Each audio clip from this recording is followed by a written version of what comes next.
বাটি পরিমাণ সুজি তার সাথে 1 বাটি পরিমাণ ময়দা অ্যাড করে দারুণ স্বাদের নরম তুলতুলে পরোটা। তো hello everyone, welcome back to my channel Payel lifestyle. কেমন আছো তোমরা সবাই? আশা করি ভালো আছো। তোমাদের আশীর্বাদ ও ভালোবাসায় আমিও বেশ ভালো আছি। তো আজকে চলে এসেছি নতুন আরও একটা রেসিপি নিয়ে। আজকের রেসিপি হচ্ছে পরোটা। আর আজকের পরোটা তৈরি করেছি 2 বাটি সুজি আর 1 বাটি ময়দা দিয়ে। কিভাবে তৈরি করলাম সেটা তোমাদের মাঝে শেয়ার করব। তো চলো পুরো ভিডিওটা কন্টিনিউ করো। তো বন্ধুরা, এখানে দেখতেই পাচ্ছ 1 প্যাকেট সুজি নিয়েছি। তবে 1 প্যাকেট সুজি কিন্তু অ্যাড করব না, পরিমাণটা পরে তো তোমাদের বলেই দেব। তো তার আগে এই যে দেখো, গ্যাসটা জ্বালিয়ে নিলাম। গ্যাসে এখন আমি কড়াই বসিয়ে দিচ্ছি। তো এখানে আমি কড়াইয়ে 2 গ্লাস পরিমাণ জল অ্যাড করব।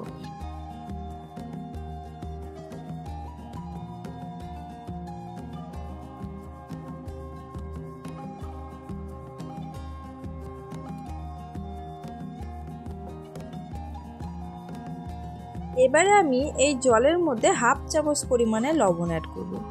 এরপরে আমি 1 চামচ পরিমাণে চিনি অ্যাড করব। লবণ আর চিনি অ্যাড করার ক্ষেত্রে এখানে কিন্তু স্বাদটা ব্যালেন্স থাকবে। এখন ওয়েট করব চিনি আর লবণটা জলে গলা পর্যন্ত। তো বন্ধুরা, এদিকে জলের সাথে চিনি লবণটা গলতে থাকুক, আর আমি ওদিকে চলো সুজির পরিমাপটা তোমাদেরকে দেখিয়ে দিই। এখানে একটা কাঁসার বাটি নিয়েছি, বাটির মাপটা তোমরা দেখতেই পাচ্ছ। এই বাটির পরিমাপে আমি 2 বাটি সুজি অ্যাড করব। প্রথমে 1 বাটি নিয়ে নিচ্ছি। আর একটা কথা বলি, সুজি কিন্তু রান্না করার পরে অনেকটা পরিমাণে বেড়ে যায়, তাই সেক্ষেত্রে তোমরা সুজিটা সেই হিসেবেই নেবে। আমি পরোটার সংখ্যা বেশি করব, সেই কারণে কিন্তু এখানে আমি 2 বাটি পরিমাণে সুজি অ্যাড করলাম। তো সুজিটা এখন আমি সুন্দরভাবে নেড়ে চেড়ে রান্না করব। তবে এখানে কিন্তু আর আমি জল অ্যাড করব না। সুজিটাকে শক্তভাবে একটা ডো তৈরি করে নেব। আর সুজিটাকে কন্টিনিউ কিন্তু আমি এভাবে নেড়ে যাব, নইলে কিন্তু সুজি নিচের দিকে লেগে যেতে পারে। তো আমার প্রিয় বন্ধুরা, তোমরা এখন যারা রেসিপিটি দেখছো, যদি রেসিপির কোনো অংশ ভালো লেগে থাকে তাহলে চ্যানেলটিকে সাবস্ক্রাইব করে পাশে থেকে যাবে। আর পাশে থাকা বেল বাটনটাকে অন করে রাখবে, বিশেষ করে অল করবে। তাহলে নেক্সট যে আমি রেসিপি ভিডিও নিয়ে আসবো তার নোটিফিকেশন কিন্তু সবার আগে তোমাদের কাছে পৌঁছে যাবে। আর আমার সাধারণ ভিউয়ার্স আর আমার পুরনো ইউটিউব ফ্রেন্ড সকলকে অসংখ্য ধন্যবাদ ডেইলি আমাকে সাপোর্ট করার জন্য।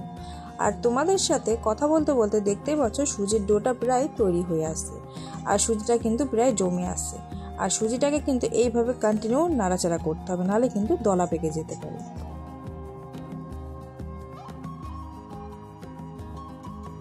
বন্ধুরা, দেখতেই পাচ্ছ সুজিটা প্রায় রান্না হয়ে এসেছে, তবে এখনও কিন্তু বাকি রয়েছে।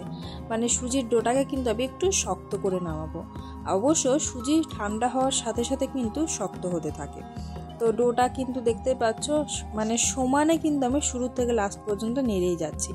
আর এই নাড়াচাড়ার কারণে কিন্তু সুজিটা একটু নিচের দিকে লাগতে পারেনি। আর সুজিটা রান্না হয়ে গেছে, এবারে কিন্তু আমি একটা গামলার মধ্যে নামিয়ে নিয়েছি। তো সুজিটা যেহেতু গরম, সেই কারণে আমি আরও একটু নেড়ে চেড়ে ঠান্ডা করে নিচ্ছি।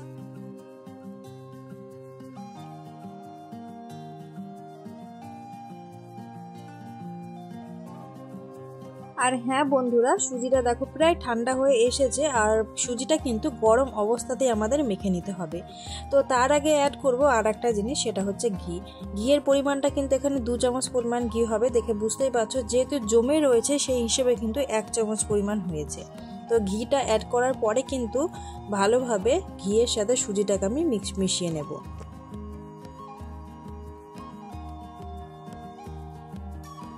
আর বন্ধুরা, দেখতেই পাচ্ছ ঘিটা জমেছিল, সুজির সাথে কিন্তু ঘিটা গলে গেছে। আর এখানে নিয়েছি আমি আরও 1 বাটি পরিমাণ ময়দা। তো 2 বাটি সুজি আর 1 বাটি পরিমাণ ময়দা কিন্তু আমি অ্যাড করব সুজির সাথে। আর এখানে আমার বাচ্চারা ছিল, বাচ্চারা ক্যামেরার মধ্যে একটু চলে এসেছে, তোমরা একটু মানিয়ে নিও। তো বন্ধুরা, এবারে আসা যাক ভিডিওর মধ্যে। তো বন্ধুরা, ঘি কিন্তু সুজির সাথে মিশিয়ে নিয়েছি। এরপরে অল্প অল্প পরিমাণ ময়দা নিয়ে দেখো আমি সুজির সাথে মিক্স করে নিচ্ছি। আর এভাবে কিন্তু আমি ডোটাকে তৈরি করব। তবে ডোটাকে দেখে বুঝতেই পারছো অনেকটা পরিমাণে কিন্তু নরম হয়ে রয়েছে। তো আমি কিন্তু এরকম নরম অবস্থাতে পরোটাটা তৈরি করব, সেটাই তোমাদেরকে দেখাবো। তোমরা চাইলে এখানে কিন্তু আরও 2 বাটি ময়দা অ্যাড করে টাইট করে নিতে পারো ডোটাকে।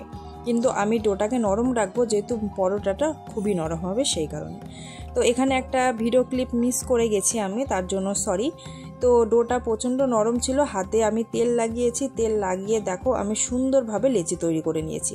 আর লেচিগুলো কিন্তু পরিমাপে একটু বড় সাইজ রেখেছি। আর দেখো কতটা নরম হয়েছে, কতটা স্মুথ হয়েছে।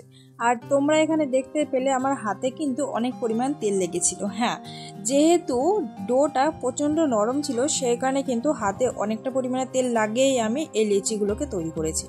তো এবারে কিন্তু পরোটাগুলো তৈরি করব। তো তোমাদেরকে দেখাচ্ছি এখানে রেডি করে নিয়েছি কি কি। এখানে নিয়েছি রিফাইন্ড অয়েল আর বাটিতে ময়দা দিয়ে কিন্তু আমি বেলবো পরোটাগুলোকে। আর এখানে তাওয়া নিয়েছি আর বাদবাকি খুন্তি গামলা, জাস্ট এতটুকুই লাগবে, বেশি কিছু লাগে না পরোটা তৈরি করার জন্য।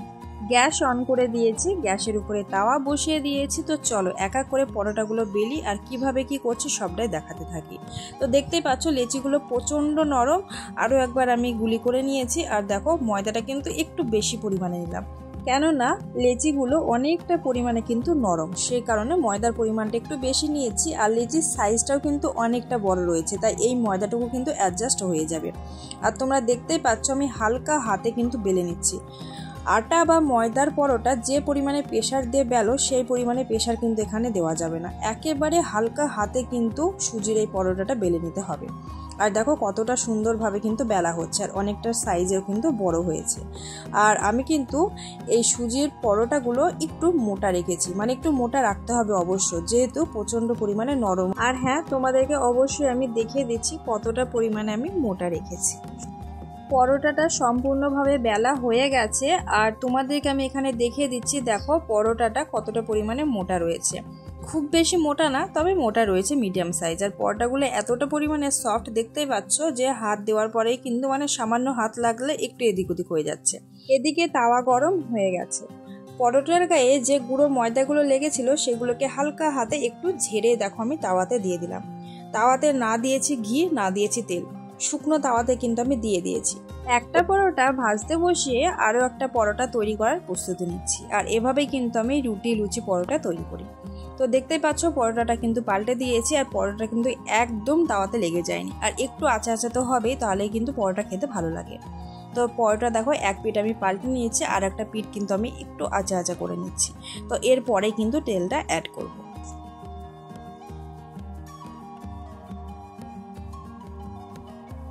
তো আমার কাছে কিন্তু ব্রাশ ছিল না, তেল পালিশ করা যে ব্রাশগুলো থাকে, তোমাদের কাছে থাকলে ব্রাশের সাহায্যে করবে, খুব সুন্দর হবে। যেহেতু আমার কাছে চামচ রয়েছে তাই চামচের পিছন দিক দিয়ে দেখো হালকাভাবে আমি এইভাবে তেল লাগিয়ে নিচ্ছি। উপর পিঠটা হালকাভাবে তেল লাগিয়ে নিচ্ছি, নিচের দিকে দেখো তেল দিয়ে দিচ্ছি। এতে কিন্তু পরোটাটা হালকা হলেও ফুলে উঠবে। আরও একটা কথা বলি, সেটা হচ্ছে আটার পরোটা বা ময়দার পরোটা যতটা পরিমাণে ফুলে ওঠে, সুজির পরোটা কিন্তু একেবারে ফুলবে না, কেননা সুজির পরোটা প্রচণ্ড পরিমাণে সফট নরম হয়, সেই কারণে কিন্তু ফুলতে গেলেই সাইড থেকে ফেটে যাবে, আর সেইভাবেই ফুলবে না, কিন্তু খেতে ভীষণই সুস্বাদু হবে। তো বন্ধুরা দেখতেই পাচ্ছ পরোটাটা খুব সুন্দরভাবে এদিক ওদিক পাল্টে নিয়ে পরোটাটা একটু একটু গায়ে ব্রাউন কালার এসেছে। এইভাবেই কিন্তু পরোটাটাকে আমি সেঁকে নেব।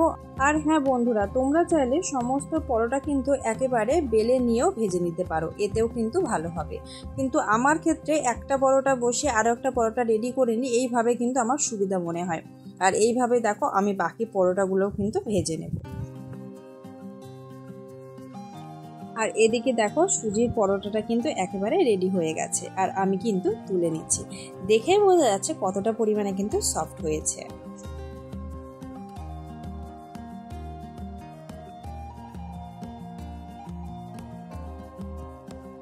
বাকি পরোটাগুলোকে সেম একই পদ্ধতিতে বেলে নিয়ে কিন্তু আমি সেঁকে নেব এক এক করে।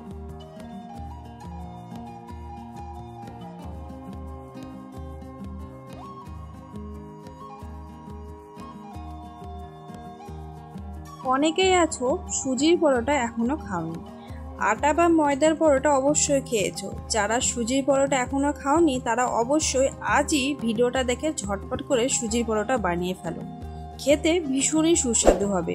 আর একবার যদি সুজির পরোটা খাও তাহলে আটা বা ময়দার পরোটা খেতে ইচ্ছে করবে বলে আমার মনে হয় না।